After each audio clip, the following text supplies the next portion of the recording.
We are redrafting the 2024 fantasy season with all of the information that we know basically a third of the way through the year, and this can also work as a kind of rest of season rankings for the remainder of the year. So I got the first round, Justin has the second round. Let's kick things off with the 2024 1.01 Saquon Barkley. I don't really think I need to explain this one. He's the current RB3 in fantasy points per game, but was the RB1 prior to this past weekend and playing a really good Cleveland run defense. He already has two 30-plus point PPR weeks already, tied for most at the position. He's already passed his bye, so you don't have to worry about that moving forward, and he is one of the easiest schedules at the position too, including games against Carolina, Jacksonville, 2 revenge games against the Giants, Washington twice, Dallas twice, all over the next 11 weeks. Do not overthink it. Saquon Barkley is the best asset in fantasy football right now.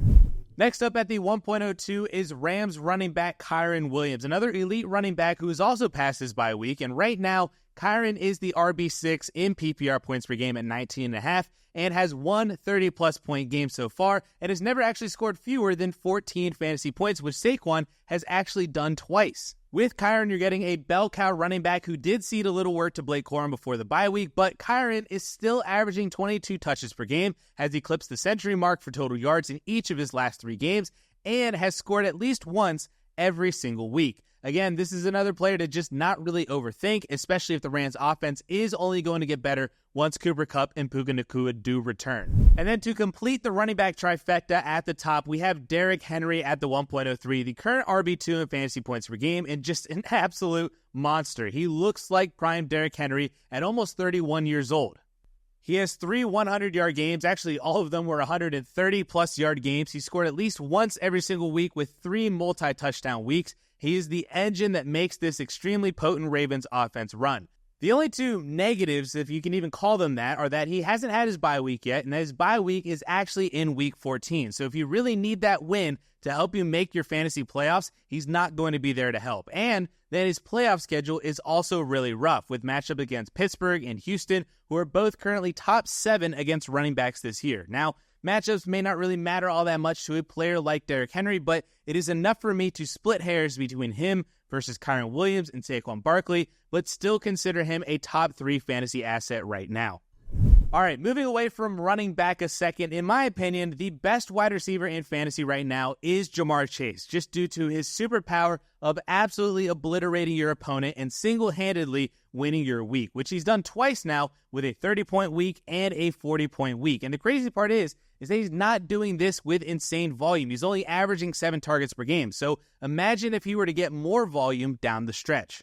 Their defense is horrible, so teams are going to score on them, thus forcing Cincinnati to throw more. And who are they going to throw to? Ja'Marr Chase.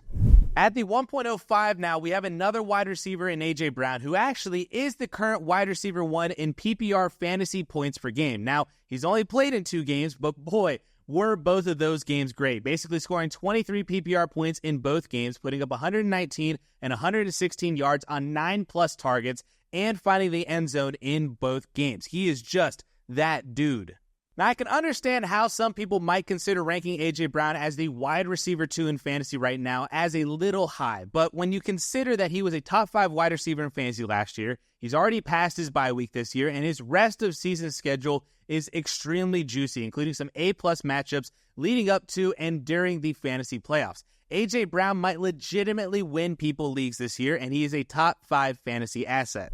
1.06 is another wide receiver, this time the young up-and-coming rookie out of New York, Malik Nabers. Now, we haven't seen Nabers play for 2 weeks in a row, but prior to his concussion, he was putting up some absolutely monster numbers. He has seen 12 or more targets in 3 of his 4 games, 115 or more receiving yards in 2 games, scored 3 times, and during the games that he's played, he has drawn a league-leading 38% target share and a 51% air yard share. He is the Giants' offense. There is no question about that.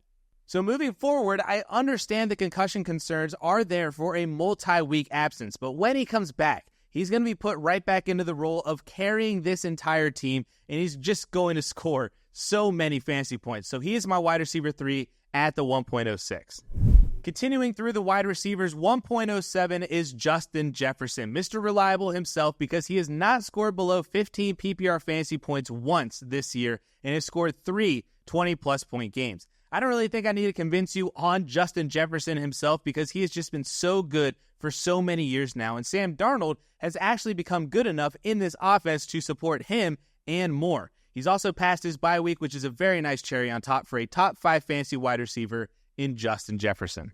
And to round out the big wide receiver run, we have Amon-Ra St. Brown at the 1.08. I can see how this could feel low for a player like Amon-Ra, but I think it's just a testament to how many good receivers and just overall players there are in fantasy football right now, that Amon-Ra is just the wide receiver 5.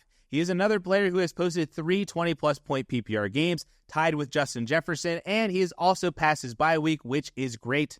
But I think what separates the Sun God from the other 4 receivers above him is that the Lions' offense has so many weapons that games can really get away from him at times. The running backs can dominate games on their own. Jameson Williams can end a drive in a blink of an eye, and even Sam Laporta can do damage anywhere on the field. None of that really truly scares me for Amon-Ra himself, which is why he's still a top 5 receiver, but it explains why he's not higher on this list. With the 1.09 now back to the running back position, we have Alvin Kamara, the actual fantasy RB1 in both total points and points per game right now. This one I can understand could feel the most slanderous of this list so far, but since his massive 44-point game back in week 2, Kamara's numbers have been really good, but not overly elite. In fact, over the last 4 weeks, he's the RB10 in fantasy points per game and has only posted 1 week over 18 fantasy points. Now, my confidence in Alvin Kamara without Derek Carr did rise after this past week, with Spencer Rattler looking competent enough to run an offense, but week 6 was also Kamara's lowest yardage total of the season, his second lowest touch total in the season, and without scoring that touchdown, he would have had just 11 fantasy points. With Carr out for multiple weeks more perhaps, plus a late season bye week and the potential for Kendre Miller to be activated off IR and get more involved, all of this adds up to still a top 5 running back rest of the season, but not one that I want more than the other elite running backs or wide receivers right now. Now, still at running back with the 110 is Jahmyr Gibbs, who has been very consistent to start the year, but just hasn't really had that one boom game yet. Still, he's an uber-talented player playing in one of the best offenses in the league that wants to run the football a ton. He's an excellent receiver as well to add that extra value in half and full PPR leagues, and he's past his bye week. I won't lie, though, this really is the first time where I feel like we've dropped a bit in value for fantasy football compared to the first 9 picks, but I still would absolutely love having Jahmyr Gibbs on all of my fantasy football teams. Moving back to wide receiver for the 111, we get CeeDee Lamb, who I think has been a bit of a disappointment for fantasy football so far based on where he was drafted. He is the wide receiver 8 in total points, but he's the wide receiver 16 in points per game, and he's only really had 1 or 2 great games. He hasn't necessarily killed you, but he's not giving you the advantage at receiver that you thought you were getting in the first round. Still, though, this is CeeDee Lamb, the guy who's put up 1,300-plus yards and 9-plus touchdowns each of the past 2 years. He's on track for nearly 160 targets this year, so he's getting the volume. We just need this Cowboys offense to start clicking, and the elite production will follow for CeeDee Lamb. And to round out the first round, I want to win my fantasy league, and to do that, sometimes I got to swing for the fences. So with the 112, we have Tyreek Hill. And you want to talk about draft disappointment with CeeDee Lamb? Well, then Tyreek Hill has been a draft bust so far. Wide receiver 34 in fantasy points per game, only 2 games over 10 PPR points, 1 game over 13. It has been very rough for Tyreek Hill, but it's also not really his fault. This Dolphins offense has been horrendous without Tua, and it's dragged everyone down, including Tyreek. But with the hope of Tua returning potentially as soon as next week, he could reignite this offense and return Tyreek Hill to elite fantasy status, just like he did in week 1 with 130 yards and a touchdown. There is absolutely risk that Tua returns much later in the year or even not at all, and that would plummet Tyreek down these rankings. But the reward to me is just so much greater than the risk, and I'm willing to roll the dice. In fact, if you told me that we got a healthy Tua from weeks 9 through 17, I would rank Tyreek Hill as a top 5 fantasy player, but because of the risk that we don't know exactly when Tua is going to be back, he's just down here at the 112. On to the second round, we'll kick things off with Jayden Reed. As long as Jordan Love is at the helm, we can now be certain that Reed is going to produce wide receiver 1 numbers more often than not. Since the Packers' Week 6 bye in 2023, Reed has played 15 games with his quarterback, eclipsing double-digit half PPR points in 12 of them, racking up 222.1 points on a 14.8 per game average. In the 2024 games that Love has suited up, he has a perfect 158.3 QB rating when targeting Reed, as his wide receiver has come down with 23 of his 26 targets for 383 yards, 3 touchdowns, and 14.7 yards per target. It's hard to see how the connection gets much better, but it's good to know that even a lowly 28-yard receiving day, like the one he had in Week 6, won't be enough to keep him out of fantasy box scores. At the 202, Joe Mixon. With the Houston Texans' backfield a mess due to injuries and inefficiency, Joe Mixon returned in Week 6 and showed that as long as he's on the field, we don't need to worry about any kind of serious rotation. In his first game since his ankle injury on opening weekend, Mixon logged 15 touches for 132 yards and 2 touchdowns, and there's a chance his role could grow even further removed from that injury. With Nico Collins out for the immediate future, the running back's role in the passing game should also continue to give us a great floor. With defenses concerned with a potent attack through the air, the former Bengal is averaging 5.5 yards per carry, a mark that he hasn't sniffed in 7 years. Opportunity and touchdown equity make for one of the most valuable fantasy commodities in the league. At the 203, Drake London. The optimism surrounding a brand new Falcons offense led by Kirk Cousins looked like a lost cause through the first 3 weeks of the season. The team was averaging just north of 200 yards passing a game, while Cousins often looked hobbled and unable to put enough behind the ball to open up the deep game. These last 2 weeks have given us a bit of a different perspective, though, as they've racked up nearly 1,000 total yards of offense. Drake London also has popped with some ceiling games as his connection with Cousins seems to grow by the week. Much of this connection has come with London lined up out of the slot, where his 39.1% route rate is easily the highest of his 3-year career. Among 62 qualifying receivers, London ranks 3rd in yards per route run, 3rd in first downs gained, and 4th in receiving yards. This type of usage should easily allow him to consistently see a high week-to-week floor with more boom games on the horizon. At the 204, Bijan Robinson. Bijan certainly hasn't returned top 5 value to this point in the season, but there's still plenty of reasons to consider him a top 20 fantasy commodity for many of the same reasons we just mentioned for Drake London. The Falcons' offense has had a renaissance after a difficult first few weeks of the 2024 season, and though Robinson doesn't necessarily have the full bell cow role we were hoping for, his part in the passing attack is encouraging. Robinson has notched 191 snaps on passing plays through 6 weeks, compared to just 55 for Tyler Algier, out-targeting him 22-7. While Algier will continue to get usage, particularly in blowout wins like their 38-20 victory over the Panthers, he went into Week 6 with no attempts from within the opponent's 5-yard line. He came out of the game with 2, but one came deep in the fourth quarter when they were attempting to drain the clock and go home with a win. Robinson is still absolutely the RB1 on this team, and with the offense clicking, it's the type of piece you want on your fantasy squad. At the 205, James Cook. A toe injury knocked James Cook out of the Monday Night Football as a late inactive, but luckily for this exercise, we have hypothetically dodged that bullet. His absence in Week 6 was actually the first game he has missed in his first 3 NFL seasons, and the fact that he was such a late scratch should hint at the fact that it's wheels up for the rest of 2024. Maybe the biggest boon to James Cook's role this season has been expanded usage around the goal line. After finishing 2022 with only 4 attempts from within the opponent's 10-yard line and 18 in 2023, he already has 7 such attempts in 2024, good for 2 of his 4 rushing touchdowns. Though he has had a couple of duds in the receiving game, the Bills' schedule opens up after a difficult stretch of games. They will take on the Titans, Seahawks, Dolphins, and Colts in succession for weeks 7 to 10. The respective schedule-adjusted ranks against the position are 14th, 18th, 30th, and 26th. A great midseason run here should propel Cook back into the top 8 conversation among the position. At the 206, David Montgomery. In one of the more unlikely contract situations you'll find in the modern NFL, the Detroit Lions inked David Montgomery to a 2-year, $18 million extension on October 12th. Montgomery thanked them the only way he knows how, by notching 80 yards and finding the end zone twice. It is now the 8th regular season game in a row he's found pay dirt, and he has scored 19 touchdowns in 19 games since joining the Lions last year. A few games could be considered fluky, and heck, maybe even all of 2023 was fluky, but not with this much sample size. On the season, he is now tied with Derrick Henry, who has played one more game. With his 5 touchdowns from within the opponent's 5-yard line, each of whom is trailing Kyren Williams 6 scores. Much like Henry, Montgomery always has Jahmyr Gibbs around to gobble up much of the passing game work, but Montgomery does have 2 games with 30-plus receiving yards as a nice added bonus. Montgomery is a very good back with the goal line role on a team that averages north of 30 points per game. What more could you ask for? At the 207, Josh Jacobs. It might be boring production, but it's hard to argue with Josh Jacobs' 20.3 opportunities per game in what might be the league's best offense.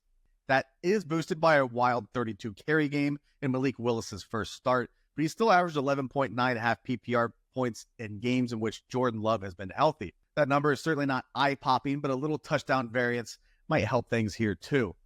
Jacobs has scored only 1 rushing touchdown on the year, less than 40 other players. Among all the league's running backs, we're seeing an average of 1 touchdown about every 30.2 rush attempts, or 1 touchdown for every 133.9 yards gained. If we went by Jacobs' attempts, we would expect around 3.6 touchdowns, and if we went by his yardage, we would expect about 3.5 touchdowns. It's an inexact science, but we should still expect a little touchdown regression for the Packers' RB1 by the end of the season.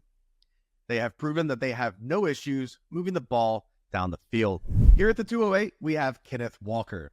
On an extremely pass-heavy offense with a good backup behind him, Kenneth Walker himself missing 2 games, this is not exactly how we expected him to pop up as fantasy's RB4.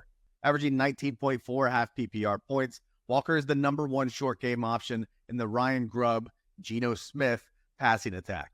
In his 4 games played, he has logged the 14th highest snap rate and the 5th highest share of rush attempts.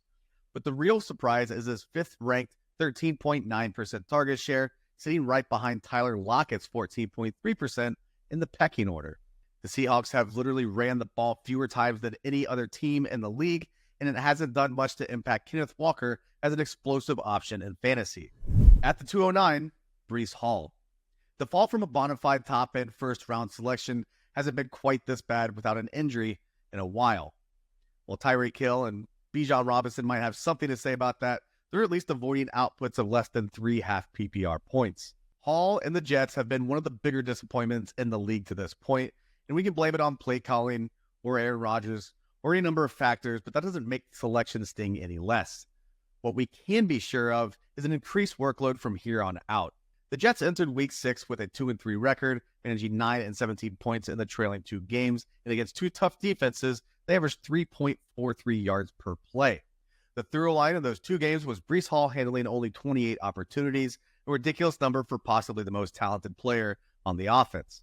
Breece finally got off the schneid on Monday Night Football in Week 6 with an easy 150-plus total yard performance. Expect more of these days ahead with a team desperately needing to right the ship. The addition of Devontae Adams only boosts Hall's bottom line. At the 210, Chris Godwin. We've been banging the table for Chris Godwin in these videos for weeks now, and it's turned out better than I imagined it could. Godwin's return to a majority slot usage has been fantastic for the Bucs, but most importantly, for fantasy. While leading the league in yards after the catch and ranking top 10 in targets, the veteran just set a 4-year high with 105 yak as he continues to find holes in the defense. Among 36 receivers who have run enough routes from the slot to qualify in our player pool, Godwin ranks 6th in targets per route run, 9th in win rate, which measures the percentage of routes with a positive separation score, and 3rd in yards per route run. The final metric is behind only Jayden Reed and Drake London.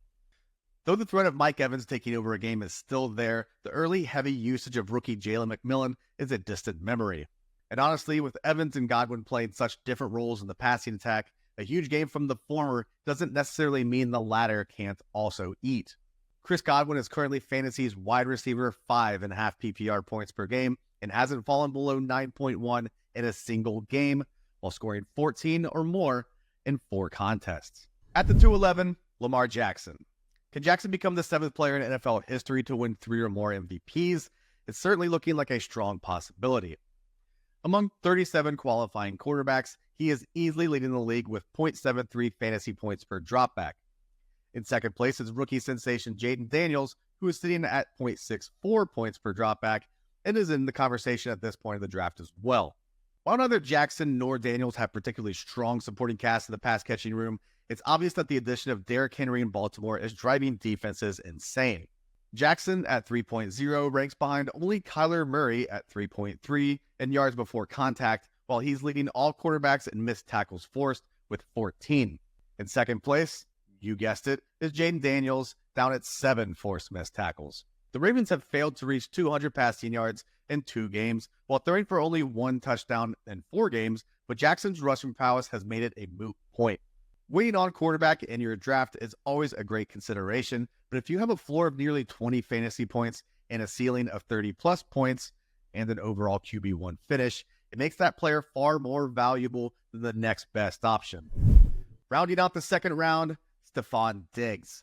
It was a bit of a slow start in terms of usage for Steph as he got used to his new Diggs as a complementary piece behind Nico Collins. Through the first 2 weeks of the season, the veteran accounted for a moderate 17.6% of the target share and a lowly 12.3% of the air yard share. It was hard to complain from a fantasy standpoint as he scored twice on opening weekend, but we were hoping for a little more from one metric or the other. Things turned around in the month following as his target share jumped to 22.7% and his air yards nearly tripled to 30.7%. This was probably bound to happen anyway, but a Week 5 injury to Nico Collins obviously helped push it along. When Collins returns to full health, it's very likely that he regains his wide receiver 1 role, but his current hamstring injury timeline has him out until Week 10 or 11, or many fantasy matchups from now. And that's if everything works perfectly. Collins has ascended into one of the best players in the league, but with such a huge swath of missed time right in the middle of the year, Diggs is the guy I want for the rest of the season. And there it is. That wraps up our 2-round 2024 redraft, a third of the way through the season. Let us know in the comments where we messed up, who should be higher, who should be lower, who we left off the list entirely, and we'll catch y'all in the next video. Peace.